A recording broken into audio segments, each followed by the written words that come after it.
Welcome to Whisperwood Stories. Today we're going to read another story from user Pentyworth223. Let's begin.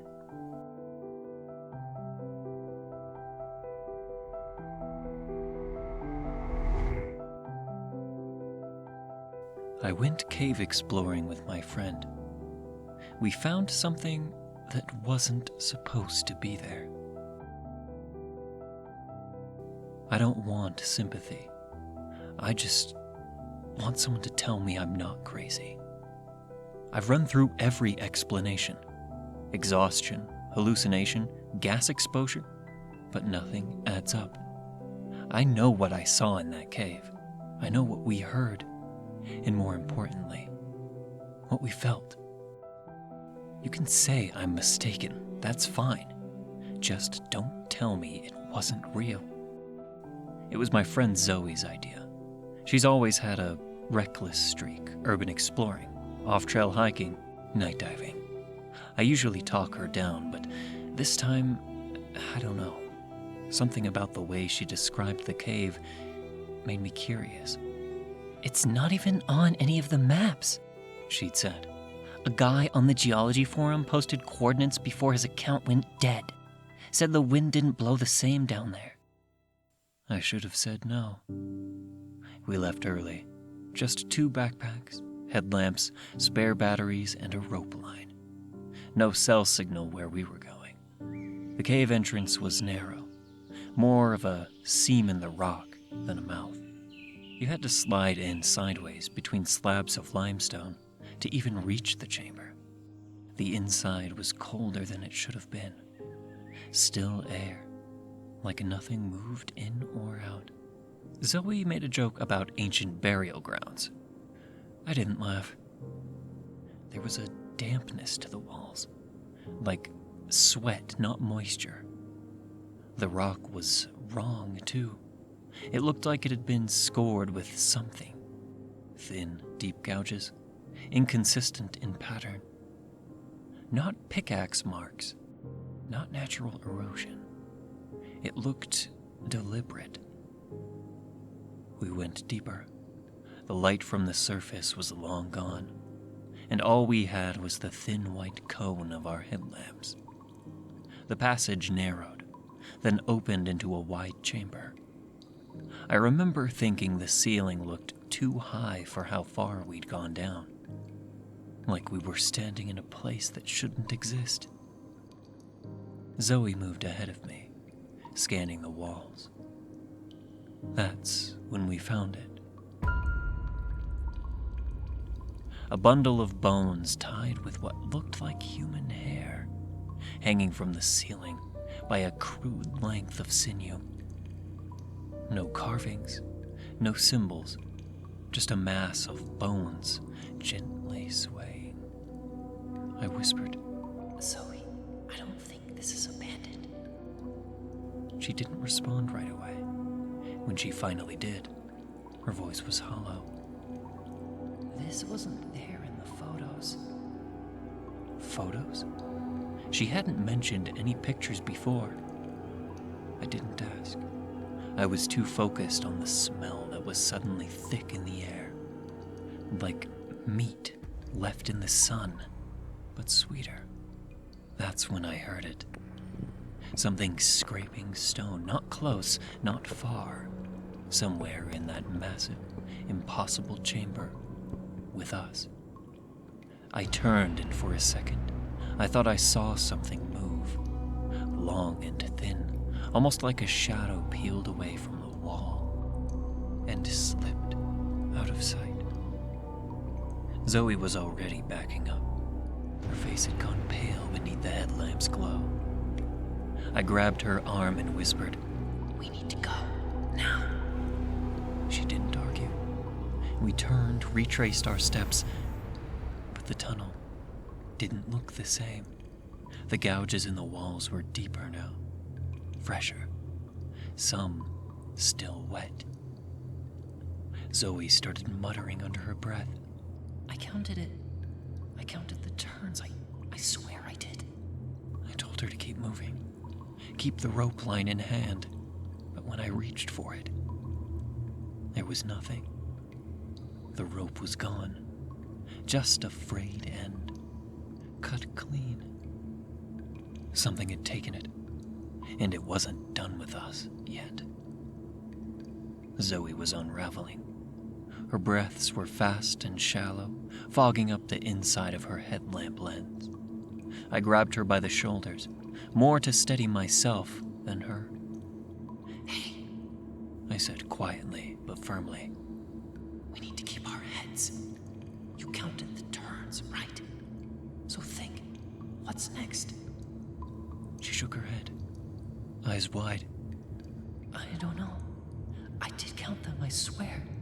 3 right, 2 left, sloped downward, but this isn't where we came in. I glanced around. The stone felt tighter somehow, angrier. The air had thickened, like the cave was exhaling slowly, and we were breathing in its rot. That smell was stronger now, clotted, sickly sweet. I listened. There beneath Zoe's frantic breathing. Breathing. Not hers, not mine. Something deep, rhythmic, a slow drag in and out. Not from any one direction, just around us. Embedded in the walls or beneath them. I shushed her and held my hand out. She went quiet. We both heard it then. Not a growl, not a snarl, just breath. Like lungs the size of the room, expanding in time with our fear. I scanned the area. There, look. I whispered. About 10 feet up, there was a narrow ledge. Natural rock, slanted inward like a lip above the tunnel mouth.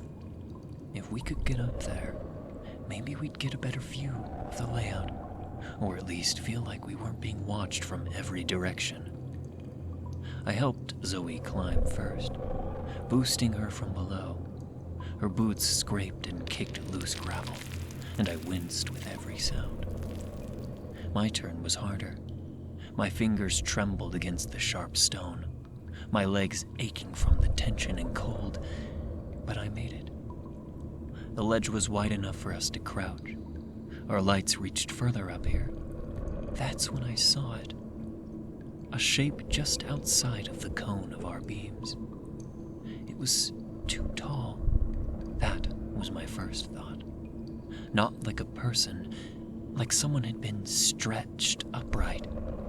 Arms long, joints sharp. Body so thin you could see where the ribs nearly pierced the skin. Its back was turned. Pale, scabbed flesh stretched tight over its frame. Its head scraped the ceiling, and it was listening. One long arm curled out and touched the wall, claw tips dragging across it gently, like it was feeling vibrations through the stone. My breath caught. It froze. No sound. No movement. Then its head twisted. Not turned, twisted.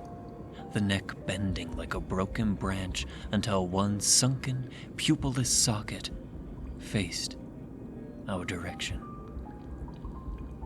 It didn't blink. It didn't move. Zoe made a noise, something between a whimper and a choked breath, and I grabbed her mouth just in time.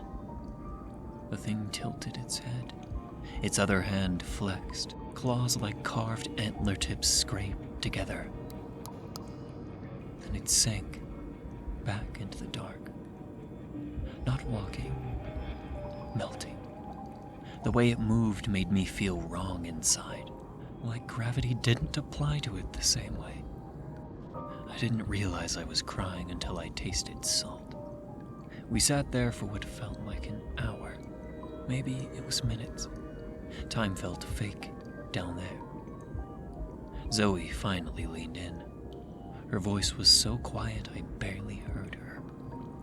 I don't think we found the cave. I think it wanted us. That thought didn't feel paranoid. It felt true. The walls were grooved. The air was still. The bones were arranged. This wasn't some forgotten tunnel. It was a trap, baited with something only the desperate or curious would follow.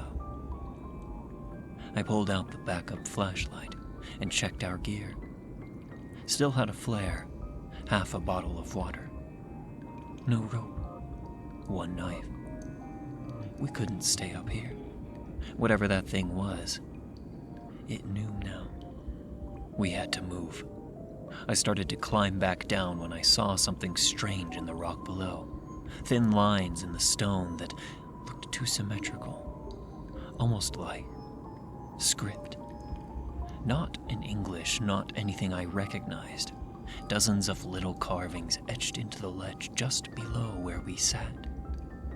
Each one a perfect copy of the last. Zoe saw them too. That looks like the markings, Ned. She stopped herself. Near the bone bundle. We both knew it. Below us, the breathing started again. But this time, it wasn't steady. It was excited. I told Zoe to stay. Don't move. Don't make a noise. Don't shine your light unless you hear me call for you. She didn't argue, just nodded with that hollow, haunted look. Her hands gripped the rock until their knuckles went white. I climbed down from the ledge and slipped into the corridor on the far side. One we hadn't seen before. It felt older than the rest. The walls here were darker, like the stone itself had been scorched, not from fire, from time, or something older than time. My boots crunched something brittle beneath them. I didn't look down. The deeper I moved, the warmer it got. Not physically, that's not the right word. It was like the space remembered heat, a stale, decaying warmth that stuck to your skin like grease. I turned a corner and found another chamber. This one was smaller, oval-shaped. The walls weren't stone anymore, at least not naturally. They were carved into reliefs, figures I didn't recognize, arranged in circles, each of them with their heads bent toward the center. In the middle of the room was a pit. I don't know how deep it went. My light couldn't reach the bottom, but I could hear it. Something moving down there. Slow, wet, rhythmic. It didn't echo. I backed out before whatever was down there noticed me. When I returned to the ledge, Zoe was gone. No blood, no drag marks, no scuffle, just gone. Except there was a new bone bundle hanging from the rock just below where we had been sitting. Fresh, not skeletal, not cleaned. Something wet still clung to the twine holding it together. I didn't scream. I didn't cry. I couldn't. My body locked up. My mind flooded with one thought that repeated over and over. It took her. My flashlight flickered. Not out, just dimmed. The way a dying memory does in the back of your mind when something older pushes forward. I ran. I don't remember the path I took, only that the cave shifted around me. The same hallway split and doubled back. I saw my own footprints over and over again. And then I didn't. There were no footprints, no dust, just smooth stone, as if nothing and no one had ever walked there before. When I finally collapsed, I was staring up at a patch of sky. Pale morning light filtered through a hole barely large enough to crawl through. Roots hung like fingers. I pulled myself out with everything I had left. I don't remember how I got back to the car or how I drove. I woke up in my apartment 2 days later, dehydrated and covered in scrapes. Zoe's things were still in the trunk. She's never been reported missing, no records, no digital footprint. It's like she was erased the moment we stepped into that place. Except yesterday, someone slid something under my door. A strip of pale leather, tied around a bundle of hair. Zoe's. I recognized the braid. There were markings burned into the leather, the same as the carvings in that cave. I spent hours trying to match them to anything. Runic scripts, tribal symbology, ancient languages. Nothing matches exactly. But one symbol keeps showing up. It looks like a figure bent backward over a ring of thorns. Sometimes it's drawn with antlers. Sometimes it has no face. Sometimes it looks like it's smiling. I'm not posting this for clout. I don't care if anyone believes me. I'm posting it because I found something else burned into the inside of the leather. Not in ancient script. In English. 5 words. You were meant to watch. I haven't slept since, and I'm not sure I should, because sometimes, just before dawn, I hear breathing in the walls.